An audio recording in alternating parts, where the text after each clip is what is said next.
Ya baik, di sini saya sebagai pemateri pertama yang akan menjelaskan materi dari kelompok kami, yaitu media bahan ajar dalam pembelajaran IPA. Kita bicara tentang media, mungkin teman-teman sudah pernah melihat maupun sudah pernah menggunakan media bahan ajar itu sendiri. Nah, mari kita bahas mengenai media bahan ajar dalam pembelajaran IPA. Untuk media itu sendiri merupakan alat bantu yang digunakan dalam pembelajaran untuk mencapai tujuan pembelajaran. Seorang guru harus mahir dalam menentukan media yang tepat dalam pembelajarannya. Kemahiran dalam menentukan suatu media akan membuat pembelajaran menjadi lebih efektif dan efisien. Media pembelajaran itu adalah alat yang dapat membantu proses belajar mengajar dan berfungsi untuk memperjelas makna pesan yang disampaikan.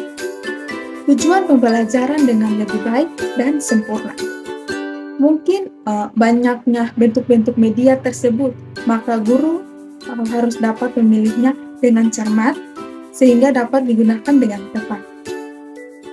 Jadi, sebagai seorang guru, kita harus memilih media yang cocok untuk pembelajaran yang kita ajarkan, sehingga tidak membuat siswa bosan dan kurang paham atau tidak paham dengan pembelajaran yang kita sampaikan. Maka dapat disimpulkan bahwa media bahan ajar adalah suatu alat bantu yang digunakan oleh seorang guru dalam memperjelas materi yang akan diajarkan ataupun membantu guru dan siswa dalam proses belajar mengajar. Ya baik, di sini ada macam-macam media pembelajaran IPA. Macam-macam media pembelajaran IPA terdiri dari yang pertama, benda-benda konkret atau nyata. Contoh media bahan konkret adalah rangkaian listrik, makhluk hidup seperti tumbuhan dan hewan, pesawat sederhana, benda padat seperti batu, benda cair seperti air, dan benda gas seperti asap. Yang kedua yaitu lingkungan alam. Untuk mengenal lingkungan alam, siswa dibawa untuk ke tempat di mana objek yang akan dipelajari berada atau hidup. Misalnya, siswa dibawa ke kebun sekolah untuk mengamati bagian-bagian dari tumbuhan. Yang ketiga yaitu karta, slide film, dan film. Karta dan slide film dapat membantu guru dalam membelajarkan siswa tentang benda atau makhluk hidup yang jauh dari lingkungan siswa berada. Film dapat membantu siswa untuk mengetahui berbagai ekosistem di dunia seperti padang rumput, padang pasir, hutan, hujan basah, tundra, laut, dan sebagainya yang terletak dari lingkungan sekitar siswa. Selain itu, film-film tentang hewan akan menarik perhatian siswa dan memberi motivasi pada siswa untuk belajar dan bertanya. Yang keempat yaitu film animasi. Film animasi tentang peredaran darah atau proses pencernaan makanan dapat lebih mudah dipahami siswa dibandingkan bila konsep-konsep tersebut diinformasikan kepada siswa dengan menggunakan metode ceramah. Yang kelima yaitu TOROSA. TOROSA adalah model potongan tubuh manusia. TOROSA memudahkan siswa untuk mempelajari anatomi tubuh manusia. Yang enam yaitu model. Model adalah gambaran bentuk asli dari benda 3 dimensi.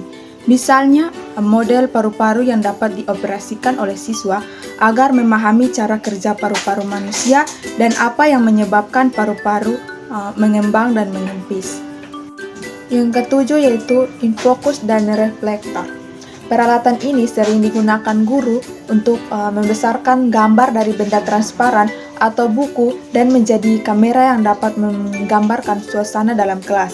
Selain itu, guru juga dapat mempertunjukkan segala sesuatu yang terdapat dalam layar komputer atau video disk ke layar lebar. Yang kedelapan yaitu komputer. Komputer adalah alat elektronik yang saling berhubungan. Komputer ini dapat digunakan untuk membantu siswa mencari informasi dari internet. Komputer ini dapat digunakan mencari bahan serta informasi tentang sains dari seluruh dunia. Yang kesembilan yaitu mikroskop dan kaca pembesar.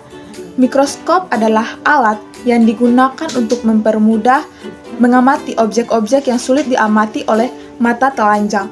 Mikroskop biasanya digunakan untuk melihat sel-sel tumbuhan maupun hewan. Sedangkan pada kaca pembesar digunakan untuk melihat benda-benda yang kurang jelas jika dilihat dengan mata telanjang seperti spora. Ada juga manfaat media dalam pembelajaran, yaitu yang pertama, penyampaian materi pembelajaran dapat diseragamkan. Yang kedua, proses pembelajaran menjadi lebih interaktif.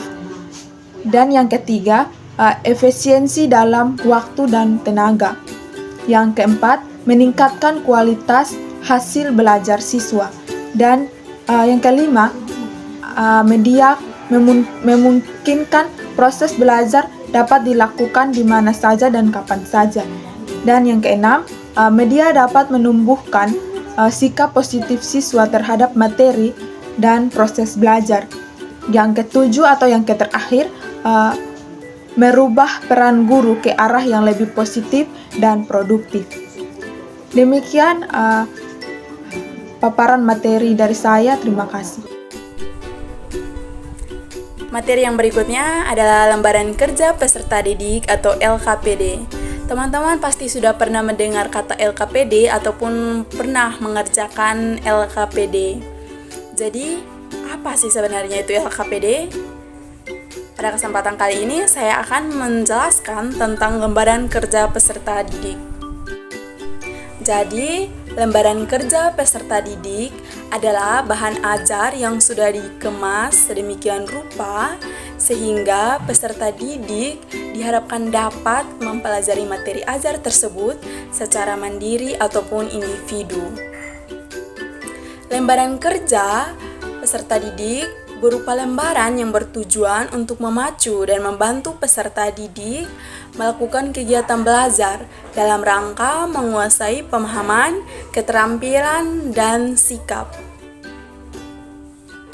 Jadi, dapat disimpulkan lembaran kerja peserta didik adalah suatu perangkat pembelajaran yang di dalamnya berisi suatu panduan atau materi ajar yang dapat digunakan oleh peserta didik secara mandiri untuk meningkatkan pemahaman, keterampilan, dan sikap dari peserta didik itu sendiri. Berikut adalah fungsi LKPD dalam pembelajaran IPA. Yang pertama, sebagai bahan ajar yang bisa memiliki peran pendidik, namun lebih mengaktifkan peserta didik. Dengan mengikuti langkah-langkah dalam LKPD, membuat peserta didik lebih aktif menyelesaikan kegiatan dalam LKPD tersebut. Yang kedua, sebagai bahan ajar yang mempermudah peserta didik untuk memahami materi yang diberikan. Dengan mengikuti langkah-langkah kegiatan berkaitan dengan materi yang ada dalam LKPD, membuat siswa lebih mengerti atau memahami materi yang sedang mereka pelajari. Yang ketiga, sebagai bahan ajar yang ringkas dan kaya tugas untuk berlatih. Yang keempat, mempermudah pelaksanaan pengajar kepada peserta didik. Yang berikutnya, macam-macam LKPD dalam pembelajaran IPA. Yang pertama, LKPD membantu peserta didik menemukan suatu konsep. LKPD jenis ini memuat apa yang harus dilakukan peserta didik. Misalnya, LKPD dapat berisi tugas atau petunjuk seperti kegiatan mengidentifikasi sifat bunyi melalui benda padat yang dirancang untuk membantu peserta didik menemukan konsep materi yang sedang dibahas. Yang kedua, LKPD membantu peserta didik menerapkan dan mengintegrasikan berbagai konsep yang telah ditemukan. Yang ketiga, LKPD berfungsi sebagai penuntun belajar. Yang keempat, LKPD berfungsi sebagai penguatan. Yang kelima, LKPD berfungsi sebagai petunjuk praktikum. Adapun contoh dari LKPD seperti yang berikut ini. Nah, materi selanjutnya yaitu sumber belajar pembelajaran IPA. Apa sih sumber belajar itu? Sumber belajar adalah segala sesuatu, baik data, benda, fakta, ide, orang, dan lain sebagainya yang dapat menimbulkan proses belajar. Contohnya, modul, buku, LKS atau lembar kerja siswa, bank, museum, kebun binatang, dan juga pasar. Jadi, kita bisa dapat belajar melalui orang lain maupun lingkungan sekitar kita. Selanjutnya, macam-macam sumber belajar menurut Zainuddin HRL dan kawan-kawannya pada tahun 1985, mereka mendefinisikan bahwa sumber belajar itu ada 3, yaitu yang pertama manusia, yang kedua bahan pengajaran, dan yang ketiga situasi belajar atau lingkungan. Pertama adalah manusia atau narasumber, adalah orang atau masyarakat yang direncanakan pada kegiatan belajar dan mengajar seperti guru, konselor, administrasi pendidikan, tutor, dan lain sebagainya. Misalnya, pada saat pelajaran yang membahas tentang organ tubuh manusia, maka guru bisa mendatangkan tim medis atau dokter untuk memberikan pengajaran yang lebih mendalam lagi. Yang kedua adalah bahan pengajaran. Nah, bahan pengajaran ini berisi tentang pesan atau isi di dalam buku. Nah, bahan pengajaran ini contohnya seperti buku paket, buku modul, atau lain sebagainya.